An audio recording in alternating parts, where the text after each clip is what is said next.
Hello guys, welcome sa aking Facebook profile. In this video ituturo ko sa inyo kung paano mag-add ng thumbnail sa ating Facebook videos.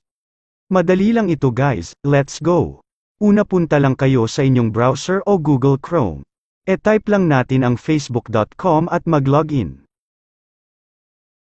Kapag tapos na kayo mag-login, e-click ang 3 dots sa itaas at hanapin ang desktop site, pindutin nyo lang. Tapos punta kayo sa search button sa itaas, type natin web.facebook.com.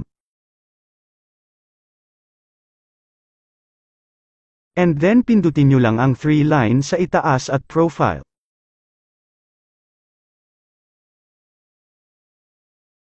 And then kayo na bahala pumili kung anong video na lagyan nyo ng thumbnail, scroll down nyo lang.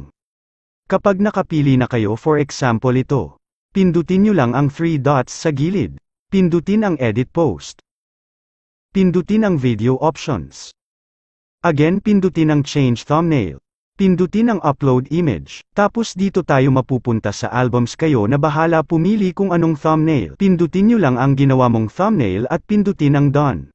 Pindutin ang save. Again pindutin ang save. Ayan, nalagyan na natin ng thumbnail ang ating video.